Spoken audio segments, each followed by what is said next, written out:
বিশ্বে যুদ্ধের দামামা চলছে, বিশেষ করে আমাদের যে এই মধ্যপ্রাচ্যে যুদ্ধের দামামা চলছে। ইরানে ইসরায়েল আমেরিকার হামলা, পাল্টা হামলার ইরানের হুমকি, এদিকে পাকিস্তান আফগানিস্তানকে উড়িয়ে দিচ্ছে। দুই দেশ এত বন্ধু ছিল, তারা যুদ্ধে লিপ্ত হয়েছে। আফগানিস্তানের শত শত মানুষ মৃত্যুবরণ করেছে, ইরানে শত শত মানুষ মৃত্যুবরণ করেছে। ইরানের প্রতিরক্ষা মন্ত্রী সহ সামরিক বাহিনীর বহু বড় বড় অফিসার মারা গেছে। ইরানের সর্বোচ্চ নেতা আয়াতুল্লাহ খামেনি, তিনি বেঁচে আছেন না মারা গেছেন সেটা নিয়ে সন্দেহ তৈরি হয়েছে। সব মিলিয়ে মধ্যপ্রাচ্য রীতিমতো অস্থির। পুরো মধ্যপ্রাচ্যে বিমান চলাচল বন্ধ হয়ে গেছে। বাংলাদেশের বহু ফ্লাইট, মধ্যপ্রাচ্যের বহু ফ্লাইট একেবারে বন্ধ করে দেওয়া হয়েছে। সৌদি আরবে গিয়ে ওমরাতে গিয়ে বহু মানুষ আটকা পড়েছে। এমনকি সেই আটকা পড়াদের মধ্যে আমাদের তারকা ক্রিকেটার মুশফিকুর রহিম, তিনিও আছেন সৌদি আরবে। ওমরা করতে গিয়ে তিনি আটকা পড়েছেন। যেহেতু এই রুটে বিমান চলাচল সম্ভব নয়, সেহেতু তিনি আসতে পারছেন না। আবার সৌদি আরবে অ্যাটাকের ঘটনাও ঘটছে, সৌদি আরবেও অ্যাটাক হয়েছে একাধিক, এরকম খবরও আমরা দেখছি। কুয়েতে অ্যাটাক হয়েছে। সব মিলিয়ে পুরো মধ্যপ্রাচ্য একেবারে উত্তপ্ত। আমেরিকা যখন ইসরায়েলের পক্ষে দাঁড়িয়েছে, তখন যে কোনো সময় ইরান আমেরিকায় বিধ্বংসী ক্ষেপণাস্ত্র নিক্ষেপ করতে পারে, সেই সতর্কতা জারি করা হয়েছে আমেরিকায়। কী অবস্থা?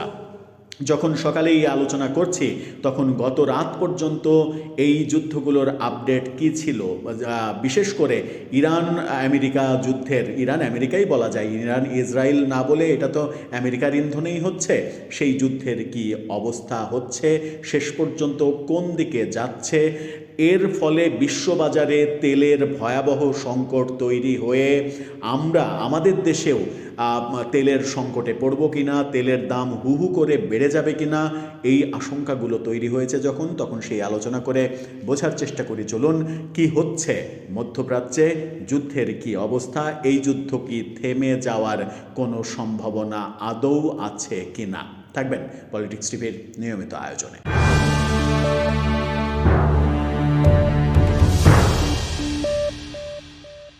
দর্শক, বলছিলাম ইরান, যুক্তরাষ্ট্র, ইসরায়েল, এই যুদ্ধ মানে ইসরায়েল এবং যুক্তরাষ্ট্রের যৌথ হামলা ইরানে, সর্বশেষ পরিস্থিতির ব্যাপারে যদি আমরা চোখ দিই, তাহলে গত গভীর রাত পর্যন্ত, অন্তত রাত 2টা পর্যন্ত যে আপডেটগুলো আমরা গণমাধ্যমে পেয়েছি, সেগুলো বেশ ভয়াবহ।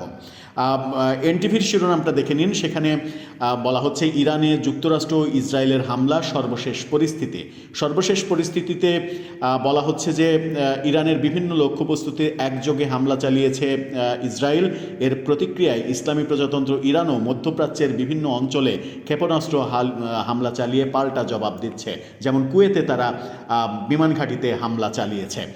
মার্কিন প্রেসিডেন্ট ডোনাল্ড ট্রাম্প এবং ইসরায়েল সরকারের ঘোষিত এই সামরিক পদক্ষেপের পর থেকে উদ্ভূত পরিস্থিতি যেটা দাঁড়াচ্ছে, সেটা হলো ইরান জুড়ে হামলা।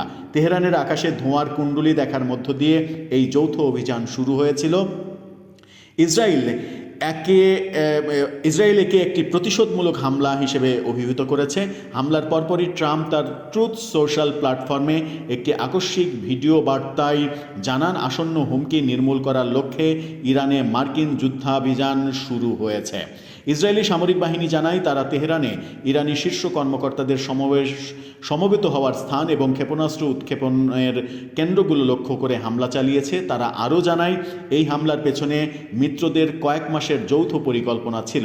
ইসরায়েলের রাষ্ট্রীয় সম্প্রচার মাধ্যম কান জানায়, এই হামলার লক্ষ্যবস্তু ছিলেন ইরানের সর্বোচ্চ নেতা আয়াতুল্লাহ আল খামেনি এবং প্রেসিডেন্ট মাসুদ পেজেশকিয়ান। তবে এনবিসি নিউজকে দেওয়া এক সাক্ষাৎকারে ইরানের পররাষ্ট্রমন্ত্রী আব্বাস আরাঘসি দাবি করেছেন, খামেনি সহ উচ্চপদস্থ কর্মকর্তারা জীবিত আছেন।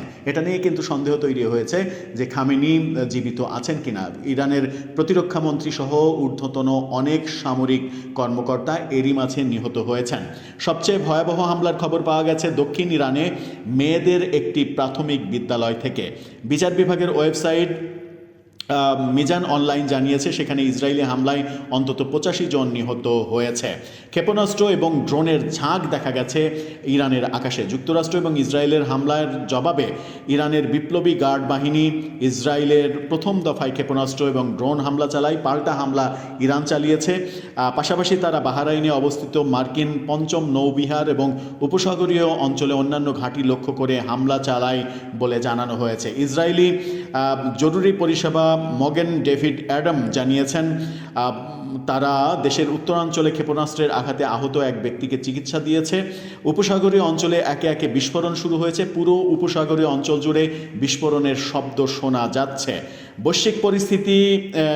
বৈশ্বিক প্রক্রিয়া সেখানে দেখা যাচ্ছে ফ্রান্স, রাশিয়া, ইউক্রেন, যুক্তরাজ্য, অস্ট্রেলিয়া, পাকিস্তান, হামাস, হিজবুল্লাহ এই সবাই এটার প্রতিক্রিয়া দেখাচ্ছেন এবং আকাশপথে ফ্লাইট বন্ধ হয়ে যাওয়ার ঘটনাও ঘটেছে। একের পর এক ফ্লাইট বন্ধ হয়ে গিয়েছে। কাতারে মার্কিন যে বিমান ঘাঁটি সেই বিমান ঘাঁটিতেও আক্রমণ করা হয়েছে। এই ঘটনা যখন ঘটছে তখন আমরা দেখছি আরেকটি খবরে, সেটা হচ্ছে যে এই খবরটা দেখে নিন। সেখানে বলা হচ্ছে হরমুজ প্রণালী বন্ধ করে দিল ইরান। এটা একটা ভয়াবহ বার্তা এবং বিশ্ব তেলের বাজার একেবারে ভয়াবহ সংকটে পড়ে যাবে এই কারণে। বলা হচ্ছে তেল পরিবহনের অন্যতম গুরুত্বপূর্ণ সামুদ্রিক পথ হরমুজ প্রণালী বন্ধ করে দিয়েছে ইরান। ইউরোপীয় ইউনিয়নের নেভাল মিশন তাদের কর্মকর্তারা জানিয়েছে, ইরানের ইসলামী বিপ্লবী গার্ড জানিয়েছে হরমুজ দিয়ে কোনো জাহাজ চলাচল করতে দেয়া হবে না। বিশ্ব তেল রপ্তানির সবচেয়ে গুরুত্বপূর্ণ রুটগুলোর একটি হচ্ছে এই হরমুজ প্রণালী। উপসাগরীয় অঞ্চলের প্রধান তেল উৎপাদনকারী দেশগুলোর রপ্তানির বড় অংশ এই প্রণালী দিয়ে সম্পন্ন হয়। সৌদি আরব, ইরান, ইরাক, সংযুক্ত আরব আমিরাত সহ বিশ্বের বিভিন্ন দেশ এখান দিয়ে বিশ্বের বিভিন্ন অঞ্চলে তেল পাঠায়। সেই রুটটাই ইরান বন্ধ করে দিয়েছে। কি ভয়াবহ বিপর্যয়ের মুখে পড়ছে বিশ্ব। সরু এই সামুদ্রিক পথটি ওমান উপসাগর এবং আরব সাগরকে যুক্ত করেছে। নাম প্রকাশ না করার শর্তে এক কর্মকর্তা বলেছেন, ইরান আনুষ্ঠানিকভাবে হরমুজ প্রণালী বন্ধের ব্যাপারে কোনো নির্দেশ দেয়নি, কিন্তু সেটা বন্ধ করে দিয়েছে। এই খবর যখন আসছে তখন আরেকটি গণমাধ্যম বলছে, দেখুন গত রাতে লাস্ট আপডেট সেখানে বলা হচ্ছে ইরানে নিহত 201, আহত 747। রেড ক্রিসেন্টের ভাষ্য এটা। রেড ক্রিসেন্ট এই তথ্য দিয়েছে, যদিও এগুলো অফিসিয়াল তথ্য। আনঅফিসিয়াল অবস্থা আরও ভয়াবহ। এদিকে বাংলা ভয়েস জানাচ্ছে একটা ফটোকার্ডে, সেখানে বলছে ট্রাম্পের সতর্কবার্তা, ইরানের মিসাইল পৌঁছাতে পারে যুক্তরাষ্ট্রে। অর্থাৎ মিসাইল নিক্ষেপ করার পরিকল্পনায় আছে ইরান, এই ভয়াবহ খবরও আসছে। সুতরাং ইরানে আক্রমণের ফলে ইরান যে চুপ করে থাকবে সেটা নয়। আমরা মজার ব্যাপার হচ্ছে যে ইরানে যখন হামলা হয়েছে এই সময় যখন মার্কিনী হামলা হয়েছে এবং ইসরায়েল যখন হামলা করছে, তখন আমাদের দেশের বিভিন্ন ধর্মীয় সংগঠনের, ধর্মীয় রাজনৈতিক দলের নেতাদের দেখছি এটা নিয়ে ব্যাপক প্রতিক্রিয়া প্রকাশ করছেন, মার্কিনীদের নিন্দা করছেন, মার্কিনীদের বিরুদ্ধে কথা বলছেন। কিন্তু আমরা দেখেছি বিগত অন্তর্বর্তীকালীন সরকারের আমলে 1.5 বছরে কোনো ইসলামিক গোষ্ঠী কিংবা সরকারের কোনো পর্যায় থেকে আমেরিকার যে মানে যুদ্ধের দামামা বাজানোর যে ব্যাপার, আমেরিকার বিরুদ্ধে একটি শব্দও কেউ উচ্চারণ করেনি। কারণ হচ্ছে তারা সব সময় চেয়েছে আমেরিকার সঙ্গে সম্পর্ক ভালো রেখে নির্বাচনের বৈতরণী পার হতে। নির্বাচন যখন শেষ তখন আবারও আমেরিকার বিরুদ্ধে সোচ্চার হতে দেখছি অনেক ধর্মীয় সংগঠনকে এবং ধর্মীয় নেতাদের। এই খবর যখন ইরানের খবর বলছি, ইরানের এই যুদ্ধ অবস্থা। অন্যদিকে পাকিস্তান আফগানিস্তানে একের পর এক চালাচ্ছে হামলা। আফগানিস্তানের বিভিন্ন প্রতিষ্ঠানে অন্তত শতাধিক নিহত হওয়ার ঘটনা ঘটেছে। আফগানিস্তানের সামরিক ঘাঁটিতে পাকিস্তান আক্রমণ চালিয়েছে, আফগানিস্তান অস্বীকার করছে।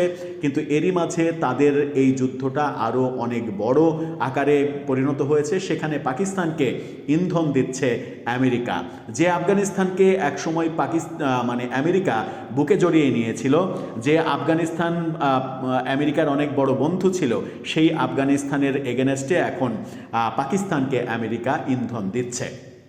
এই যে পুরো মধ্যপ্রাচ্য অঞ্চলে যুদ্ধের অবস্থা, সেই যুদ্ধের অবস্থার কারণে বিশ্বের তেলের বাজার যেমন অস্থির হয়ে উঠতে পারে, তেমনি বহুদিন বন্ধ থাকতে পারে বিমান চলাচল। এই রুট দিয়ে যত বিমান চলাচল করে সেই বিমানগুলোকে ভিন্ন রুট ব্যবহার করতে হলে কি পরিমাণ অবস্থা, কি ভয়াবহ অবস্থা হবে, আদৌ সেই ভিন্ন রুট ব্যবহার করা যাবে কিনা, ভিন্ন রুট ব্যবহার করলে কত এলাকা ঘুরে আসতে হবে, সেই ক্ষেত্রে বিমানের খরচ কত গুণ বেড়ে যাবে, এই ব্যাপারগুলোও বিশ্বে গবেষণা হচ্ছে।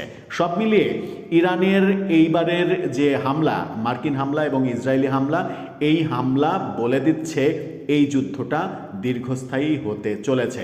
এবং এই যুদ্ধটা যখন দীর্ঘস্থায়ী হতে চলেছে, তখন এখানে যদি বিশ্বের অন্য পরাশক্তিগুলোও অংশগ্রহণ করে ফেলে, রাশিয়া, চীন, যুক্তরাজ্য, এরা যদি কোনো একটা পক্ষ নেয়, রাশিয়া পক্ষ নিলে তো নিশ্চিত আমেরিকার বিপক্ষে পক্ষ নেবে, সেই পক্ষগুলো যদি ইরানের পক্ষে যদি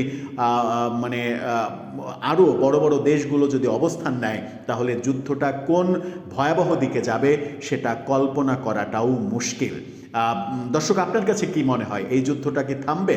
আবার পাকিস্তান আফগানিস্তানকে যখন আক্রমণ করছে, তখন আফগানিস্তানের পরম বন্ধু ভারত, সেই ভারতও কি এই যুদ্ধে অংশগ্রহণ করে ফেলবে, পাকিস্তানকে পাল্টা হামলা করবে? ইসরায়েলে মাত্র দুদিন আগেই আমরা দেখেছি ইসরায়েলে সফর করেছেন ভারতের প্রধানমন্ত্রী নরেন্দ্র মোদী। সেখানে ইসরায়েলের সঙ্গে অনেক চুক্তি, অনেক সমঝোতা, এই ব্যাপারগুলো দেখেছি। সেই ক্ষেত্রে কি ভারতও ইরানের বিরুদ্ধে অংশগ্রহণ করে ফেলবে? আর ভারত যদি অংশগ্রহণ করে, তাহলে বাংলাদেশ, আমরা কতটা সেফ থাকব, সেটাও একটা বড় ব্যাপার হয়ে দাঁড়াতে পারে। সব মিলে আপনার মতামত জানিয়ে লিখতে পারেন আমাদের কমেন্ট বক্সে।